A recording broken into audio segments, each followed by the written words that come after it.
I am going to go through what some of the major changes. So let me say at the outset that due to how much time I have for this, I'm just going to touch on the most high-level profile proposed changes to the PAP guide. What you'll see is that the draft PAP guide that's linked in the Federal Register includes all of the proposed changes in a very digestible format, and the draft PAP guide has many proposed changes and clarifications. And to see them all, you really have to go out there and look at them. We provide a brief explanation of the change in the margins. So let's talk about the transition from FastLane to Research.gov. Yes, it's real. Yes, it is coming. And yes, we mean it. In accordance with what we said in Important Notice 147 that we put out in September of 2022, NSF at that time included for the first time a date by which the foundation would no longer accept proposals in FastLane. This important notice specified by the end of 2022 as the date new proposal preparation in FastLane would cease to exist. The draft PAP guide has been revised to remove FastLane as a submission option for any new proposal submitted or due on or after the implementation date of the new PAP guide in January 2023.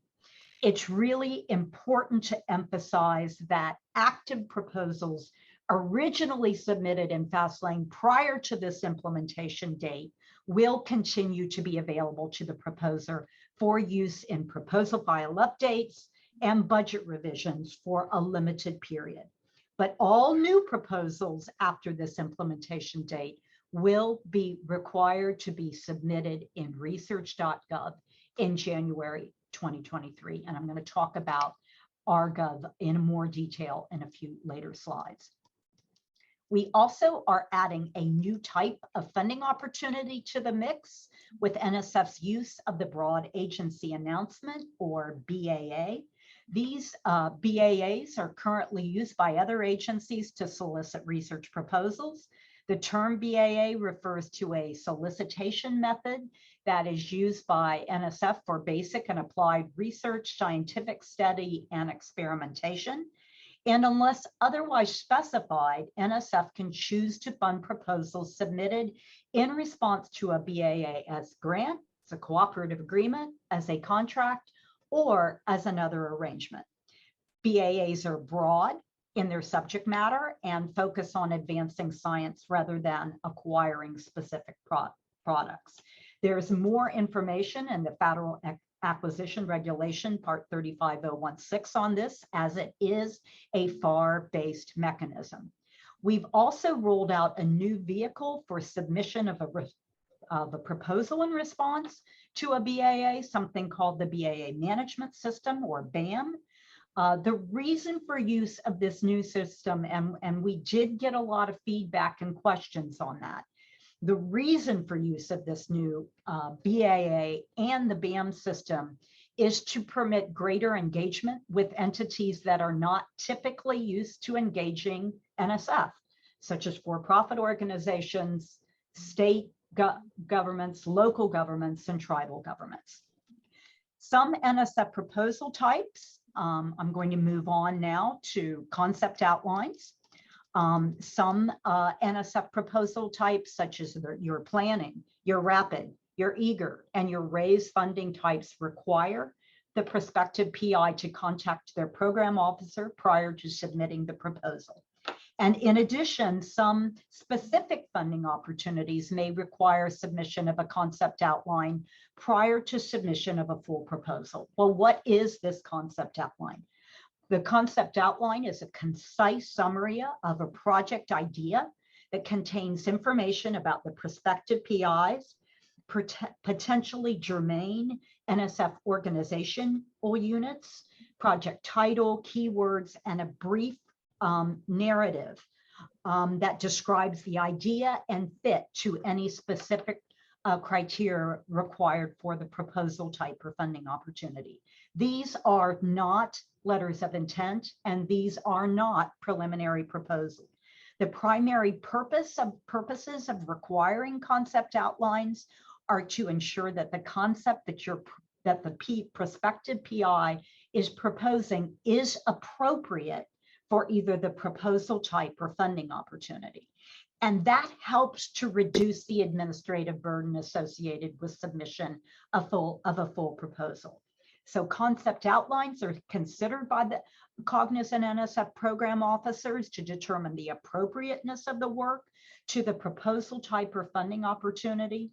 And then the prospective PI will receive an email that specifies whether a full proposal may be submitted.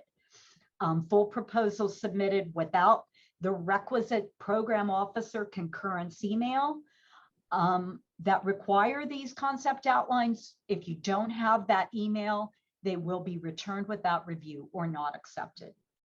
There's a lot of additional information in the Chapter 2E that's got descriptions of rapid eager raise, etc. Concept outlines also may be submitted at any time by prospective PIs that are seeking early feedback on the general appropriateness and potentially relevant funding opportunities for a project idea prior to submitting that full proposal. It does save a lot of energy for both program staff as well as the faculty community. The concept outlines are submitted either by email to a designated address or via the, yes, we even have an acronym for this, the Program Suitability and Proposal Concept Tool, or the Prospect Tool. An NSF funding opportunity that requires a concept outline will provide instructions on use of email or prospect and specific guidance on email formatting or the completion of the web form to facilitate consistent identification and consideration of the respective concept outlines. Prospect consists of a dashboard and a web form for prospective PIs to prepare, send, and track the status of their concept outline submission.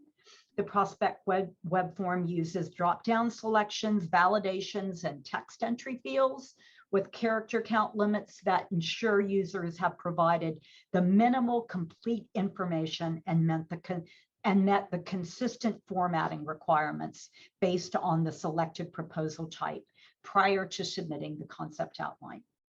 To use Prospect, you have to have a valid login.gov account to access the tool, and that is, you can go to login.gov to get that particular login account. There are a number, the largest number in decades upon decades of changes to the eligibility categories that are specified in the PAP guide. And we spent a lot of time on this section in the PAP guide because it has remained largely intact in terms of structure for decades and decades.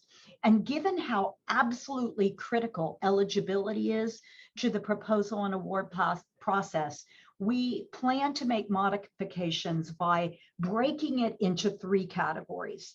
Organizations that are eligible, institutions of higher education, nonprofit organizations, tribal governments. Organizations that may be eligible, and a category that is not eligible, to make it easier for organizations to understand.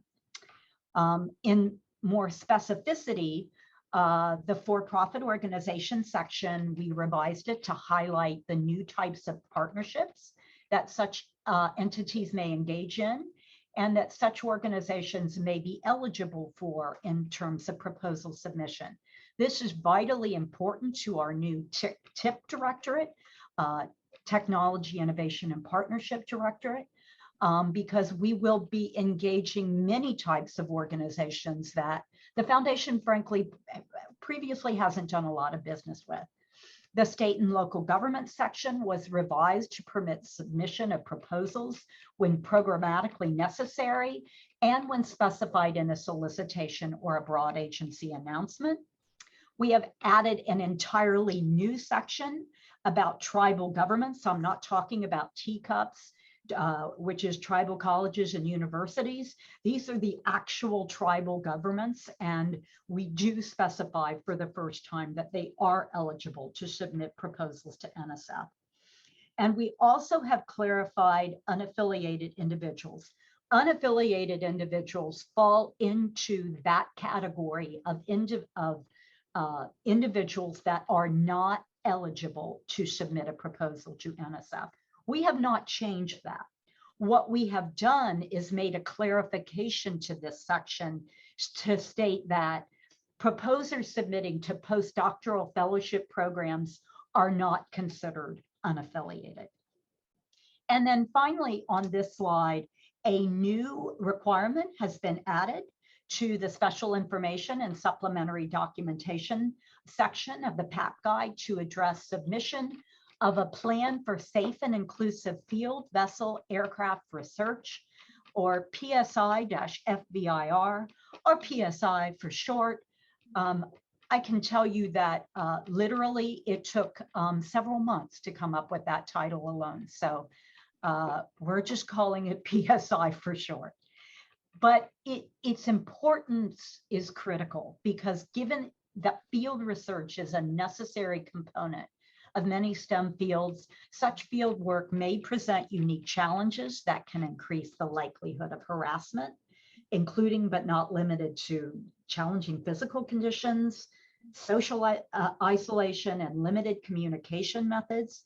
We are defining, for purposes of this document, research in the field is defined as data, information, or samples that are being collected off campus or off-site. And if there are multiple field research excursions being proposed, only one single overarching PSI must be submitted. NSF is very clear in many documents that all research should be done in an environment that is free from harassment. This fundamental principle isn't new at NSF. We have been tackling this issue through our post-award term and condition, in changes to the PAP guide in the conference and travel sections about having plans that address those issues for harassment, and ensuring that that if you are traveling or NSF is funding one of those, that they have the necessary plans in place. We also include them in some funding opportunities and now in the PSI. So pretty much through our entire proposal life cycle, we are addressing this important issue of harassment. So each proposal that proposes to conduct research in the field, including on research vessels and aircrafts, must include a PSI as a subdoc. A limitation of 2 pages for the PSI has been established. And this new coverage identifies NSF's expectations, as well as the content requirements for this supplementary document. We also were in the process of developing supporting materials for this subdoc, such as guidance to NSF program officers and both internal and external frequently asked questions. I have to say that this has been an extremely passionate exercise at NSF, as the program officers that are on this committee are all extremely well-versed in field research in their disciplines. So this was truly a labor of love for them in helping to create this new supplementary document.